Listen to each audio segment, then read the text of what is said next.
Hello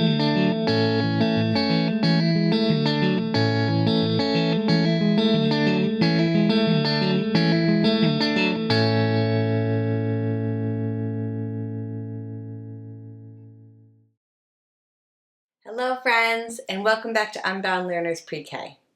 How are you doing today? That's great to hear. Are you ready to sing our good morning song?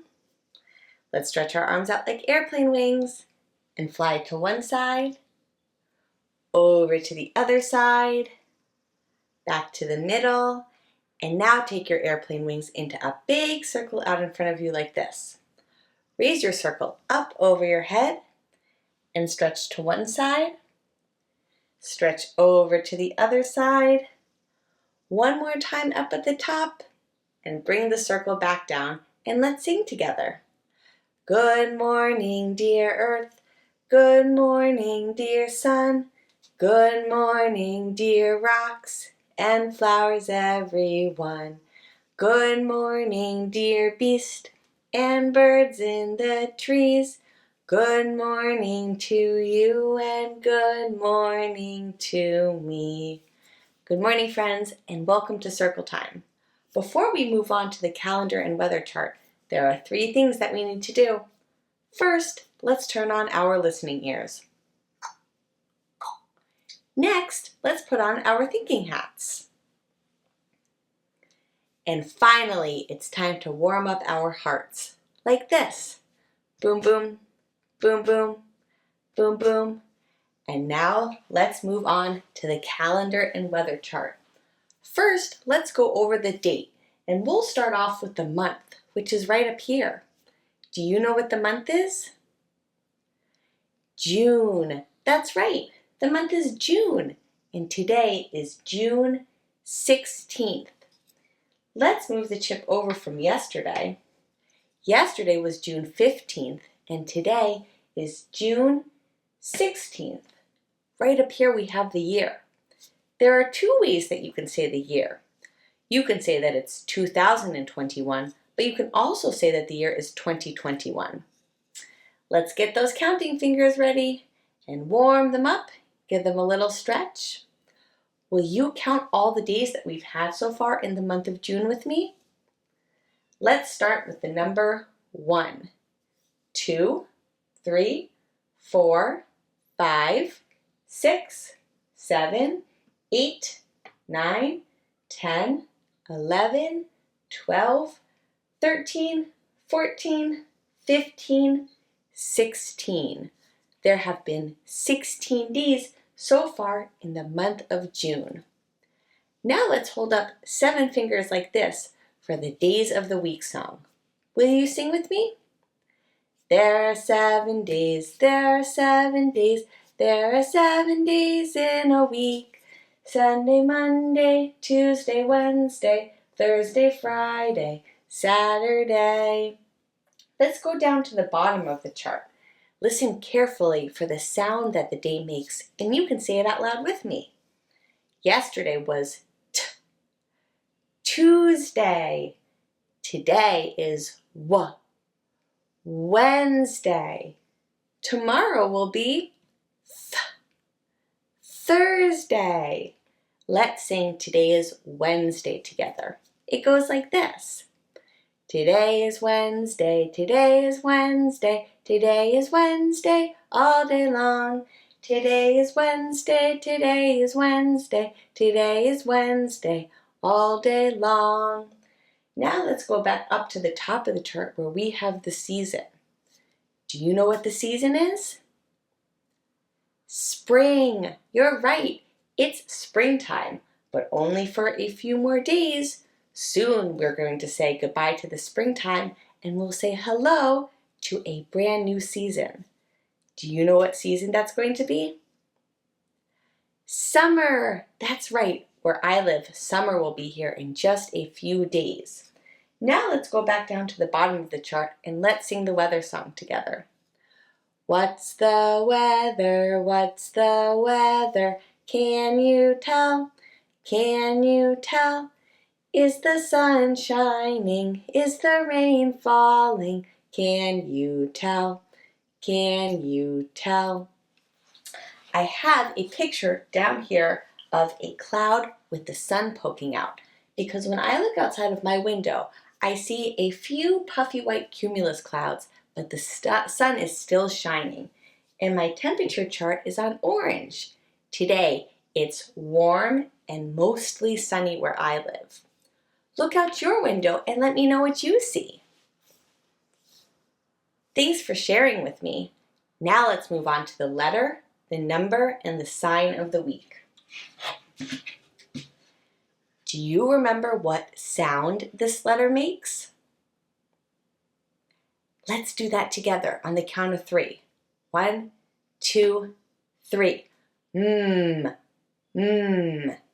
This letter says mm. Do you know what letter this is?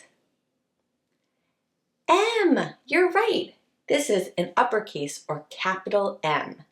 M says mm. I wonder what we'll find inside of the letter box today.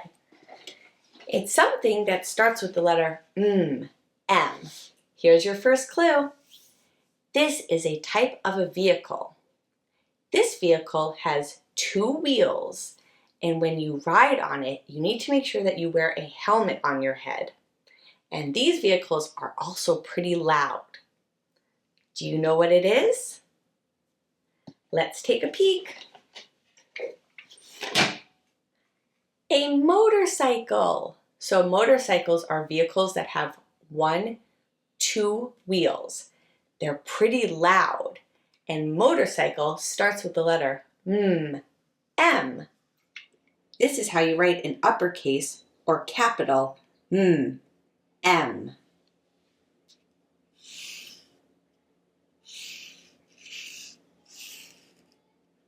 One more time.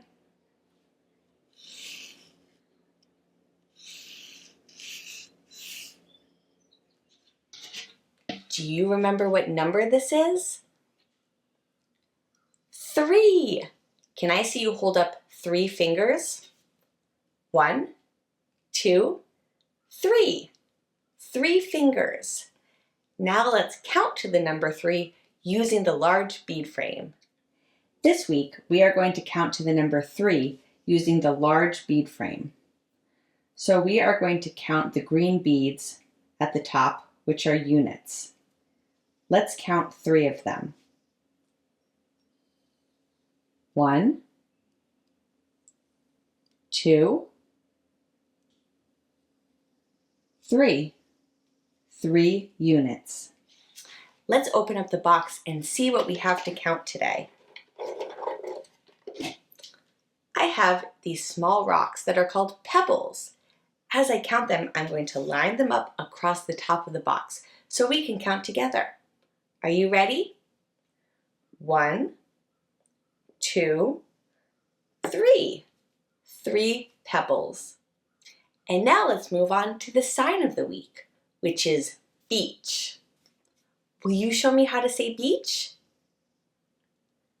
That's right, friends. Let's do that together. Beach. Earlier this week, we spoke briefly about the tide, which is when the level of the ocean rises and falls throughout the day. So during each day, there are 2 high tides and 2 low tides. High tides and low tides are caused by the moon and its gravitational pull, causing a tidal force. So when it is high tide, the tidal force causes the ocean water to bulge out. When it's high tide, the water level comes high up the beach, covering the sand. And when it's low tide, the water travels back out and there is much more sand visible. Sometimes when it's low tide, you can find a tide pool, which is a shallow pool of water found in the sand. Let's check out today's work. For today's work, you are going to make an ocean sensory bottle. For this work, you will need a bottle that is filled about 3/4 of the way with water, and then I added a few drops of blue food coloring. You can use a funnel when we begin to add the objects. I have some shells, some rocks, some smaller pebbles. You can also add glitter or sand. It's completely up to you. So I'm going to start off by removing the top and adding the objects into the sensory bottle. So I have this snail shell right here, and I'm going to drop that in. Oh, it's floating at the top right now, but I bet as it fills up with water, it may start to sink down to the bottom. Let's see what happens to these larger rocks. Oh, those plopped right down to the bottom. And I think I'm going to use my funnel to add the smaller pebbles right here. The funnel is great if you're adding sand or glitter. And now I'm going to close the sensory bottle, give it a little shake. Oh, I can see the shell floating around. I can see the rocks at the bottom. And if I shake it up, I can make waves like this. I can make bubbles. You can practice making high tide and low tide. I love sensory bottles because they also are a great way to help when you're feeling strong emotions. I find that using a sensory bottle can be very relaxing. Let's get back to circle time. Welcome back to circle time, friends. Thanks for learning with me today. If you haven't already, please subscribe to my channel. Give this video a thumbs up and find me on OutSchool for my live and interactive classes. You can also support my channel by checking out my Patreon page and gain access to bonus features for your child. We have one more song left to sing before we go. Let's wave goodbye like this. Goodbye, friends. Goodbye, friends. Goodbye, friends. I'll see you next time. Have a great day, everyone, and I'll see you tomorrow.